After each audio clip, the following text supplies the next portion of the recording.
Cada sesión nos hace crecer entre internos y residentes al 100, aprendiendo juntos como debe ser. Todo preparado, ya va a iniciar. Mente abierta, listo para aportar. Cada quien con algo que compartir.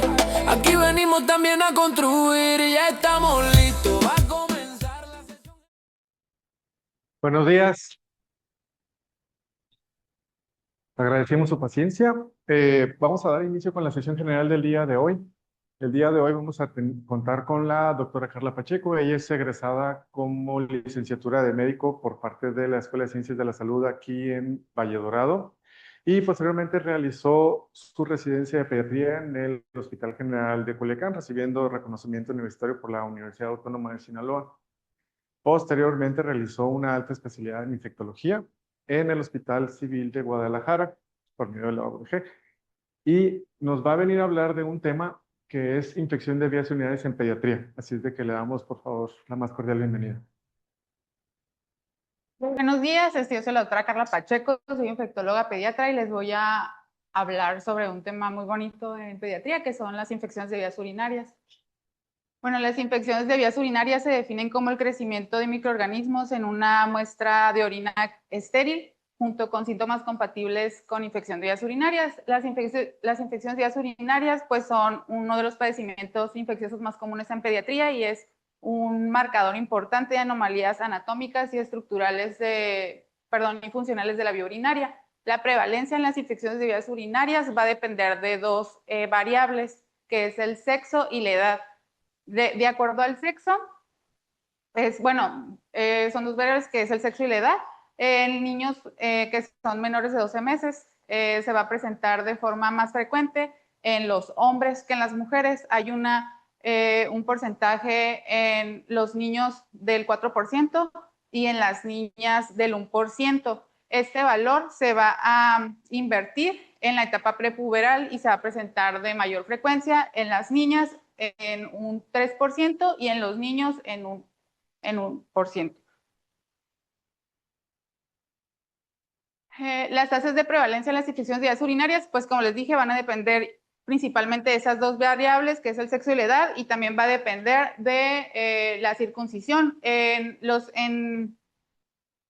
lactantes, pues en los niños, en los hombres se presenta más, y cuando son pacientes que no están circuncidados, ese porcentaje puede aumentar del 4%, puede aumentar hasta el 20%. Entonces, las infecciones de vías urinarias van a afectar a las niñas en un 8.4% a nivel mundial y en un 1.7% en niños a nivel mundial igual. Se cree que el 8% de los pacientes pediátricos van a presentar una infección de vías urinarias entre el primer mes de vida hasta los 11 años y de ese 8%, el 30% van a presentar infecciones de vías urinarias recurrentes. La incidencia se considera que es de 4 millones de niños en todo el mundo por año.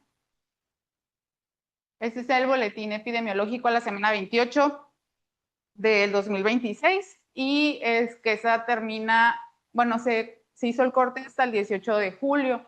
Aquí podemos ver que las infecciones de vías urinarias pues son la tercera causa pues más común, ¿no?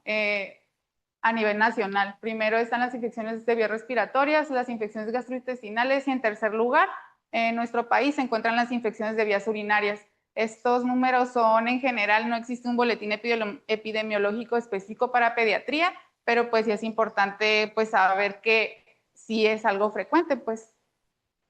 Y pues en Baja California, hasta la semana 28 en el boletín epidemiológico, pues estos son los números que se han registrado, ¿no? En cuestión de diagnósticos. Que va similar con los casos acumulados de acuerdo al 2025. Bueno, respecto a la etiología, pues las infecciones de vías urinarias, el microorganismo más común va a ser la Escherichia coli. Va a ser causante de las infecciones de vías urinarias en un 85 y un 90%, seguido de la Klebsiella. También hay otros patógenos que pueden causar infecciones de vías urinarias, entre ellos está Proteus, que pues está asociado con la formación de cálculos renales. Está también otras bacterias que son pseudomonas, Staphylococcus aureus, Streptococo del grupo B. Estos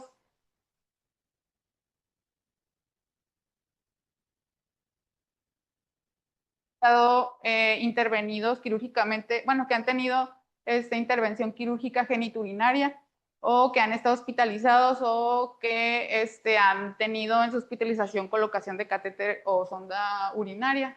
Y otro patógeno igual común de infecciones de vías urinarias es el enterococo.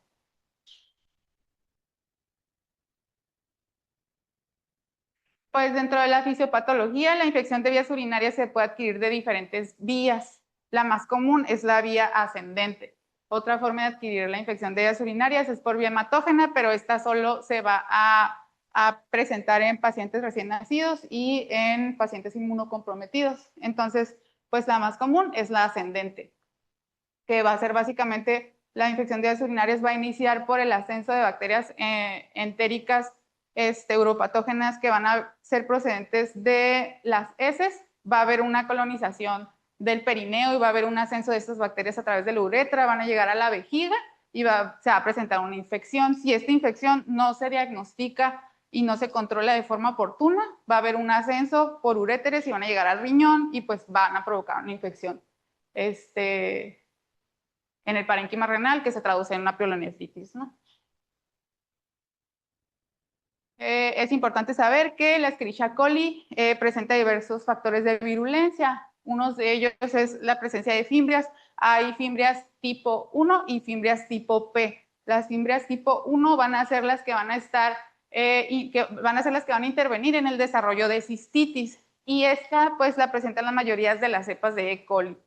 Las fimbrias tipo 1 van a poseer una adhesina que se llama FIMH, bueno, FIMH. Esta adhesina va a permitir que la bacteria se mantenga adherida al urotelio y que no haya una eliminación de la bacteria a través de la micción. La presencia del FIMH va a permitir que haya una adherencia al urotelio. Esto va a impedir que haya una eliminación a través de la orina por la micción y posteriormente, como se van a mantener adheridas, va a haber una internalización de la bacteria y se van a formar colonias de bacterias intracelulares. Y de igual forma están las fimbrias tipo P. Estas son las que intervienen en el desarrollo de pielonefritis. Las fimbrias tipo P se encuentran en el 90% de las cepas que producen pielonefritis aguda y estas poseen una adhesina que se llama PAPG. Esta adhesina igual permite que la bacteria se mantenga adherida al urotelio y que haya pues una difícil eliminación por medio de la micción. Igual va a haber formación de colonias intracelulares y posteriormente formación de biopelículas. Esta formación de colonias intracelulares y la adherencia al urotelio va a proteger a la bacteria del tratamiento antibiótico, de neutrófilos y de otras defensas inmunitarias del huésped. Y pues también pues es un mecanismo que impide que el tratamiento sea efectivo, ¿no? O que haya recurrencia de las infecciones. Hay pues diversos factores de riesgo, entre ellos están las anomalías morfológicas de la vía urinaria, hidronefrosis, doble sistema colector, engrosamiento de la vejiga, entre otras cosas. Otro factor de riesgo pues es la circuncisión masculina, o sea, pacientes que no estén circuncidados, que haya fusión de labios en las niñas, que haya disfunción miccional, que haya disfunción vésico-intestinal, que pues básicamente es pacientes que tengan estreñimiento, que de hecho es un factor de riesgo muy común en los pacientes pediátricos, que sean pacientes que tengan vejiga neurogénica, que haya instrumentación de la vía urinaria o que sean portadores de sondas urinarias y que haya presencia de urolitiasis o que sean formadores de litos. Hay factores de riesgo que están mayormente asociados a que haya daño renal y pues entre ellos está el reflujo vesicureteral de alto grado, que pues van a ser los que tengan grado 3, grado 4 y grado 5. Y pues pacientes que tengan infecciones de vías urinarias recurrentes o que sean pacientes que hayan tenido inicio del tratamiento tardío, o sea, que hayan iniciado tratamiento entre las 48 y 72 horas. Entonces, mientras más se retrase el tratamiento, más riesgo hay de daño renal. Existen varias clasificaciones. Está la clasificación de acuerdo al sitio, alta o baja, que es cistitis, pielonefritis. Está la clasificación que es de acuerdo al episodio, si es la primera infección o si es infección de vías urinarias recurrentes. La infección de vías urinarias recurrentes se define como la presencia de 2 o más infecciones del tracto urinario alto en un periodo de 1 año, que haya 3 o más infecciones de vías urinarias de tracto bajo en un periodo de 1 año, o que sea una alta o una baja en un periodo de 1 año. Y los síntomas, pues esto es asintomático, sintomático, y factores de riesgo de complicación, complicada y no complicada. El año pasado se hizo una modificación en la clasificación de las infecciones de vías urinarias de acuerdo a las guías de la ITSA. Aquí definen, o sea, la nueva clasificación solo ya la dividen complicada y no complicada. Antes dejaban la pielonefritis como una tercera clasificación, pero aquí ya la dejaron en 2. La infección de vías urinarias no complicada es aquella que solo se confina a la vejiga y son pacientes pues que están afebriles, y la complicada esa que es cuando la infección ya se va más allá de la infección en la vejiga y hay presencia de más síntomas, síntomas inflamatorios sistémicos, que presenten pielonefritis, que sean pacientes portadores de sondas o catéteres urinarios, y pues síntomas característicos de una infección de vías urinarias alta, ¿no? Como dolor costal, y así. De acuerdo a los síntomas y signos en el paciente pediátrico en una infección de vías urinarias, pues es muy inespecífico, ¿no? Los niños, pues no, mientras más pequeño esté, menos te va a decir qué es lo que siente y más son inespecíficos los síntomas. Entonces, en los pacientes lactantes, específicamente menores de 3 años, regularmente el único síntoma que presentan es la fiebre. También pueden presentar otros síntomas que son menos comunes, pero sí pueden estar presentes, que es el vómito, que haya pérdida del apetito, que tengan rechazo de las tomas, que tengan irritabilidad, que se pongan ictéricos, que haya hematuria o que presenten orina maloliente.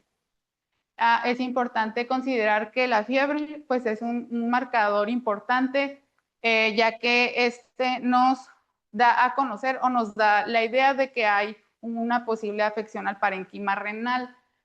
Igual esto en todas las edades, ¿no? Pero en niños menores de 3 meses puede o no estar presente la fiebre, y si hay una infección de vías urinarias siempre hay que considerar afectación del parénquima renal. Y ya en los niños más grandes, bueno, menores de 12 meses, los síntomas en realidad son pues similares, son iguales. Y ya en niños más grandes, ellos pues ya es más fácil que nos comenten qué sintomatología es la que presentan. Regularmente los niños ya de etapa verbal ya te dicen, por ejemplo, que tienen dolor abdominal o que les duele al orinar o presentan síntomas en los que lloran cuando orinan, aunque no refieran a los papás que les duele al orinar, ¿no? Hay un igual aumento de la frecuencia de las micciones, hay también, bueno, es de los más comunes el dolor abdominal, también pueden presentar fiebre, pueden presentar vómitos, hematuria, orina maloliente. En la consulta es común que lleguen los papás y que comenten que la orina huele muy feo. Entonces, si les llega con la mamá mencionando solamente que la orina huele mal, siempre pidan un examen general de orina y pues va a haber muy probablemente una infección de vías urinarias. O a veces solamente llegan con dolor abdominal y es infección de vías urinarias, entonces pues sí, hay que tener en consideración todo esto, porque puede ser o no una infección de vías urinarias en los niños. También algo importante en las infecciones de vías urinarias es la falla en el crecimiento. Si ustedes empiezan a notar que las curvas de crecimiento en el niño están, o sea, no están normales, que se están quedando chiquitos, hay que también buscar infecciones de vías urinarias. Hay una infección crónica, hay una, es que a veces están asintomáticos, pues no tienen no hay manifestación clínica florida, entonces hay niños que a mí me han llegado niños que tienen infecciones de vías urinarias así de que desde, o sea, tal vez 2 meses, una cosa así, de que no, es que tiene dolor abdominal desde hace 2 meses, pero se le quita y le vuelve a dar, y la orina le huele feo, y no está comiendo, y así, entonces buscas infecciones de vías urinarias. Bueno, el punto es que hay una infección crónica y una inflamación sostenida, va a haber liberación de citocinas inflamatorias, esto va a provocar una alteración en el metabolismo, y eso va a aumentar el gasto calórico, y pues eso va a provocar que no haya un crecimiento adecuado en el niño, ¿no? A largo plazo. Y esto pues es importante, descartar una infección de vías urinarias en pacientes que presenten fiebre sin foco, sobre todo en menores de 2 años. El diagnóstico, pues el estándar de oro va a ser el urocultivo. Debe de haber una bacteriuria significativa, considerando el conteo de las unidades formadoras de colonias. Se pueden tomar, la muestra se puede tomar de diferentes formas, que puede ser punción suprapúbica, cateterismo vesical, bolsa de recolección de orina y chorro medio. Estas pues van a ser de acuerdo a las características del paciente. Si es un paciente que pues llegó al servicio de urgencias y viene grave, pues el método que se puede utilizar puede ser punción suprapúbica o cateterismo vesical. Yo creo que el que más usan es ¿no? Para tomar las infecciones, para tomar muestras de orina en el servicio de urgencias, ¿no? Yo creo que es como que sí se comenta en la literatura, pero al menos yo no me ha tocado ver que hagan punción suprapúbica, más bien ¿no? Y ya por medio de consulta o así, pues, o igual, hospitalizado, pues la forma más común en lactantes, pues la bolsa de recolección de orina, y pues en niños más grandes el chorro medio. Se va a considerar en bolsa de recolección de orina en pacientes con síntomas que haya más de 10,000 unidades formadoras de colonia, y sin síntomas más de 100,000. Y en chorro medio más de 100,000 unidades formadoras de colonia, aunque la guía americana refiere que se puede considerar hasta arriba de 50,000 unidades formadoras de colonia como positivo, ¿no? En caso de que tenga síntomas igual compatibles con infección de vías urinarias. Algo importante que deben conocer es la recolección, el método de recolección y almacenamiento de la orina. Hay que comentarle a los papás que en caso de que se use una bolsa recolectora de orina en lactantes, esa bolsita, antes de colocarla, los papás deben de realizar un aseo con agua y jabón, pegar la bolsita, y esa bolsita no puede durar más de 20 minutos pegada. Si el bebé no orinó a los 20 minutos, se tiene que quitar y se tiene que poner una bolsa nueva, porque con eso se disminuye que haya una colonización o una contaminación de la bolsa. Y el almacenamiento, ya que se recolectó la orina debe ser llevada inmediatamente al laboratorio en un transcurso de 1 hora, no más de 1 hora, porque puede haber igual contaminación de la muestra. Y en caso de que no puedan llevar la muestra en esa hora, se puede guardar la muestra de orina en el refrigerador. Pero lo ideal es que en cuanto el bebé orinó, se lleve al laboratorio.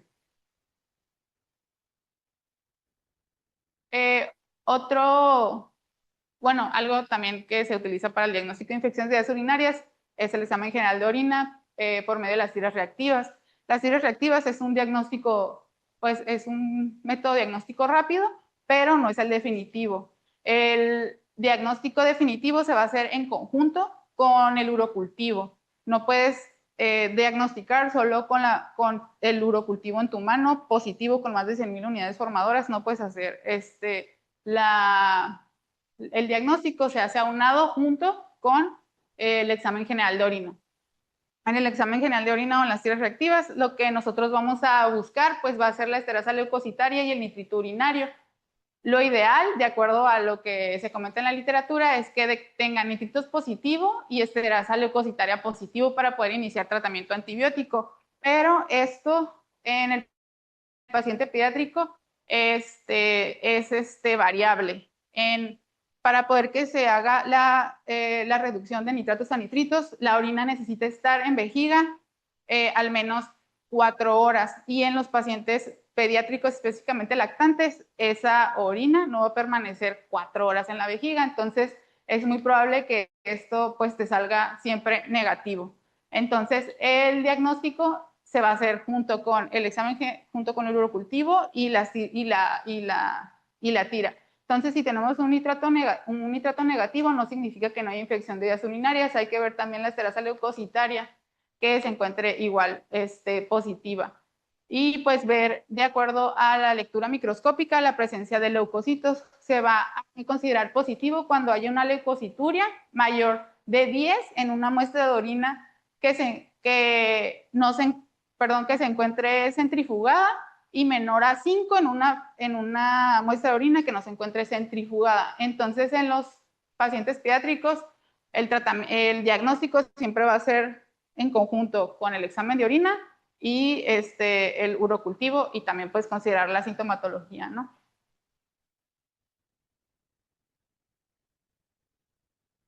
Como parte del diagnóstico, igual se tiene que hacer una biometría hemática, hay que hacer química sanguínea, o sea, valorar la función renal del paciente, hay que tomar procalcitonina, la procalcitonina solo para valorar respuesta al tratamiento.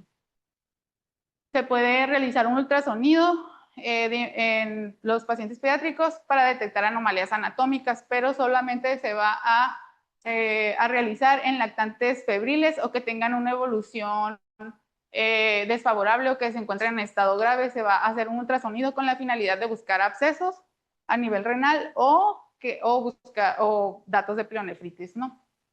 En los lactantes que se encuentran afebriles, no es necesario que se haga un ultrasonido de forma inmediata ni de primera intención.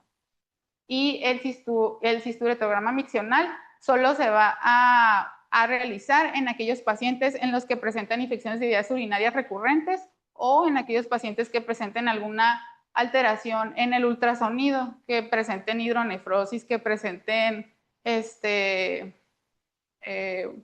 tengan doble sistema colector, que tengan megavejiga o así, ¿no? Y se va a evaluar pues que haya presencia de reflujo vesículo-ureteral.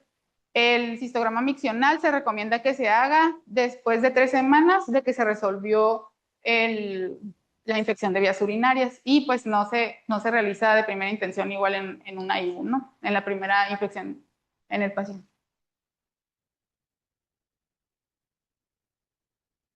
El tratamiento se va a basar de acuerdo a la susceptibilidad del fármaco, esto pues ya en el antibiograma, de acuerdo al resultado del antibiograma, ¿no? El tratamiento empírico pues debe ser oportuno y va a depender de diferentes variables, o sea, la decisión del tratamiento, ¿no? Va a depender de variables como, por ejemplo, si el paciente es portador de dispositivo, catéter doble J, sonda urinaria permanente, o que sea un paciente que haya estado hospitalizado recientemente, que haya tenido una intervención quirúrgica urinaria, o que sea una infección de vías urinarias de primera vez. Entonces, de eso va a depender la decisión del tratamiento empírico. El objetivo del tratamiento es que haya curación clínica, que haya curación clínica, que haya remisión de la sintomatología con la que se presentó el paciente, que haya curación microbiológica, es decir, que cuando yo haga controles de examen de orina y urocultivo a las 72 horas, ya se muestre normal, y que pues el urocultivo no tenga crecimiento bacteriano. El objetivo también es la prevención de complicaciones y la prevención de recurrencias. Hay criterios de ingreso a hospitalización, entre ellos están la intolerancia a la vía oral, que hay incumplimiento del tratamiento a la vía oral. Yo creo que a muchos les ha tocado que llegan a consulta de urgencias papás que no están como en condiciones de ofrecerle el tratamiento a su bebé. Entonces, cuando vean ese tipo de papás, pues y que sea un bebé lactante, menor de 12 meses, pues sí, siempre hay que considerar la hospitalización, ¿no? Para estar seguros de que el tratamiento se está dando de forma adecuada. Y más en esos tipos de bebés porque son potencialmente complicables, ¿no? Otro criterio de ingreso, pues es una infección de vías urinarias complicada en pacientes que tengan riesgo de sepsis menores de 3 meses, en pacientes que tengan tratamiento sin mejoría, el tratamiento bioral, sin mejoría a las 48-72 horas, que haya sospecha de bacterias con resistencia y pues los lactantes, ¿no? El tratamiento empírico en la cistitis pues tenemos varias opciones, ¿no? Pero, por ejemplo, las guías recomiendan el uso de trimetoprim, sulfametoxazol y la amoxicilina con ácido clavulónico como tratamiento de una cistitis. Sin embargo, se han hecho estudios en los que se ha demostrado que la resistencia al trimetoprim o la amoxicilina o sea, ya supera el 50%. Entonces, el uso de esos fármacos, igual las fluoroquinolonas, el ciprofloxacino, que es el antibiótico que tenemos como a la mano en suspensión, también ya tiene una resistencia mayor del 50%. Entonces, en México, por lo menos, estos medicamentos no se consideran como útiles en el tratamiento de las infecciones de vías urinarias de tracto bajo, por las tasas de resistencia y el riesgo de falla al tratamiento. Entonces, ¿qué opciones tenemos? Pues las opciones que tenemos son las cefalosporinas, y en uso de forma especial a cierto grupo de pacientes está la fosfomicina. De las cefalosporinas, podemos utilizar cefalosporinas de primera generación. Entre ellas tenemos la cefalexina, que se encuentra en suspensión. La dosis es de 100 miligramos kilogramo día cada 8 horas, y en caso de que se requiera intravenoso, pues tenemos la cefazolina, que la dosis es de 150 miligramos kilogramo día cada 8 horas. Otra opción bioral, que son cefalosporinas de tercera generación, es Efixime, que es a 8 miligramos kilogramo día, el ceftibuteno 9 miligramos kilogramo día, son en una sola dosis, y en caso de que se requiera intravenoso, la ceftriaxona, ¿no? A 75 miligramos kilogramo día cada 12. El tratamiento de la cistitis, la duración pues es de 5 a 7 días. Y el uso de la fosfomicina, yo les recomendaría que lo utilizaran en pacientes que presenten infecciones de vías urinarias recurrentes. Son aquellos en los que el urocultivo presente bacterias que sean productoras de beta-lactamasas, es decir, que tengan en su antibiograma, pues que sean resistencias sugerentes a que sean BLE, que sería que regularmente en los exámenes, en los antibiogramas, regularmente los reportan aquí BLE y los reportan positivo. Entonces, sí, igual usar la fosfomicina, pues, en ese tipo de pacientes. Se han comentado en algunos estudios que el uso de fosfomicina en pacientes con una infección de vías urinarias de primera vez aumenta el riesgo de resistencias. Entonces, es muy probable que si llega a presentar otra infección de vías urinarias, el bicho causante pues ya sea BLE. Y pues básicamente son cistitis, ¿no? Cefalosporinas, cefixime, ceftibuteno, cefalexina bioral, o estos que son los que tenemos como más a la mano IV, pues en hospital. Y otra cosa, la fosfomicina, no hay estudios en los que que se utilice sin riesgo en menores de 12 años, entonces la fosfomicina solo se utiliza a partir de los 12 años de edad, también para que consideren ese dato. Ya en el tratamiento de la pielonefritis, igual las guías comentan que un medicamento que se puede utilizar pues es el trimetoprim, igual las fluoroquinolonas, ciprofloxacino específicamente, pero igual las tasas de resistencia, al menos en nuestro país, ya superan el 50%, entonces pues no se pueden utilizar. Las guías refieren que para utilizar un antibiótico, la tasa de resistencia debe de ser de menos del 15% para poder utilizar un antibiótico y que nosotros consideremos que va a haber adecuada respuesta a tratamiento. Pero pues como les comenté, estas ya presentan más del 50%, entonces la falla de tratamiento es súper alta.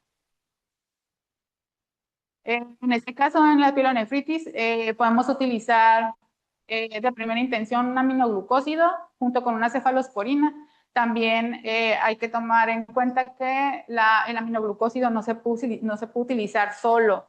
A mí me ha tocado ver recetas de pacientes que han llegado a consulta que les dejan amikacina y B a un bebé. O sea, no. Entonces, no se puede utilizar un aminoglucósido solo. Se debe utilizar en conjunto con una cefalosporina y menos como tratamiento ambulatorio.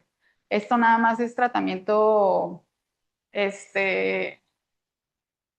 hospitalario. Y pues para empezar una pielonefritis en un bebé, pues se tiene que hospitalizar, ¿no?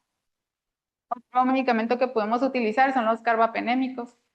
Estos pues, si nosotros recibimos un bebé en urgencias que tiene antecedentes de que tuvo una intervención igual quirúrgica, igual portador de sondas o que tiene antecedentes de infecciones de vías urinarias recurrentes, de primera intención podemos utilizar carbapenémico y una vez que tengamos el urocultivo podemos dejar, o sea, continuar el carbapenémico o desescalar, o sea, bajarnos a un aminoglucósido con una cefalosporina o viceversa, no empezar con y si el antibiótico, perdón, si el antibiograma reporta que es una bacteria que es BLE, pues pasarnos a un carbapenémico. Y también menciona que la fosfomicina y la nitrofurantoína pues no se utilizan en pielonefritis porque no tienen penetración en parénquima renal, entonces no funcionan, no sirven de nada, ¿no? Entonces igual consideren esto. La terapia pues se va a dirigir de acuerdo al aislamiento microbiológico y la duración del tratamiento en pielonefritis va de 7 a 10 días. Y también algo importante es que deben de utilizar, en caso de pielonefritis, dexametasona 0.3 miligramos kilogramo dosis por 3 días y esto va a ayudar a que haya disminución en el riesgo de que el paciente desarrolle cicatrices renales. Y pues lo ideal siempre es dirigir terapia al contar con el resultado del urocultivo, ¿no? En por ejemplo, tenemos el antibiograma urocultivo, reporta una Escherichia coli con más de 100.000 unidades formadoras de colonia, reporta las cefalosporinas resistentes, reporta la micacina intermedio. Siempre que vean que está intermedio o algún antibiótico, siempre considérenlo resistente. Muy probablemente pues si lo llegan a utilizar, allá falla el tratamiento. También aquí vienen las cefalosporinas, perdón, las fluoroquinolonas resistentes y el trimetoprim resistente. Entonces la única opción que tenemos aquí pues es el uso de carbapenémicos y en este caso podemos utilizar ertapenem para este caso, ¿no? Y aquí tenemos otro urocultivo, es igual se aisló una Escherichia coli, más de 100 unidades formadoras de colonias y aquí tenemos todo sensible. Entonces en este paciente, de acuerdo a cómo se encuentra clínicamente, podemos utilizar una cefalosporina vía oral.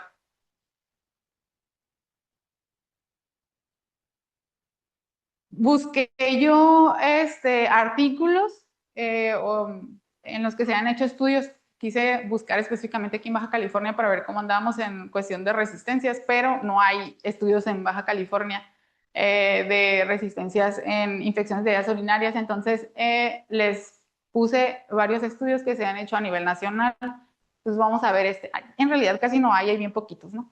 Entonces vamos a ver Este es del 2014 al 2015 y este estudio que se realizó en Guadalajara, en la UMAE, reportó una resistencia de la ampicilina en el 77%, moxifloxacino, ciprofloxacino y amoxiclav en un 72%, levofloxacino 69% y trimetoprim 62%.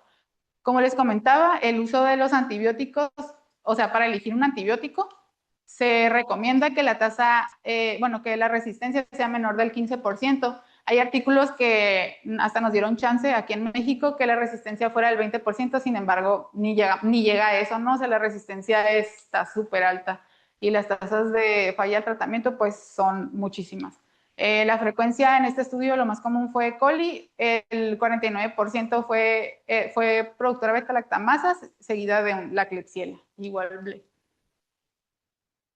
Este otro estudio se realizó en el Hospital Civil de Guadalajara y aquí reportaron que la ampicilina presentaba 67.3%, las fluoroquinolonas 37,41% y el trimetoprim 71%. Por eso les digo, el trimetoprim, o sea, no se utiliza a menos de que en tu en tu urocultivo se reporte sensible. Sí podrías utilizarlo, pero igual corres riesgo de que haya falla el tratamiento.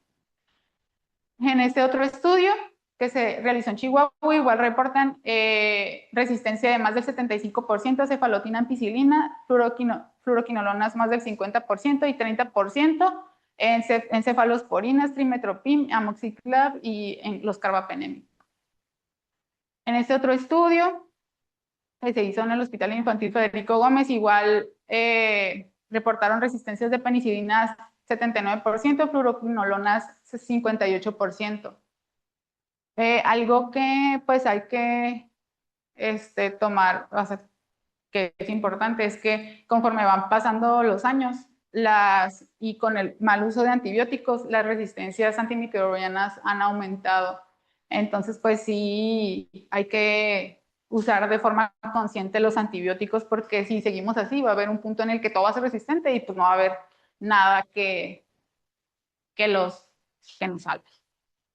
Bueno, en conclusión, pues la infección de vías urinarias pues, es la causa más frecuente de fiebre de origen bacteriano en pediatría, y pues es importante buscar infección de vías urinarias en niños con fiebre sin foco en menores de 2 años. Es fundamental identificar los criterios de hospitalización y pues el urocultivo es el estándar de oro. Sin embargo, en pediatría es importante que se haga en conjunto con el examen general de orina. Y el tratamiento temprano pues, nos va a ayudar a reducir complicaciones.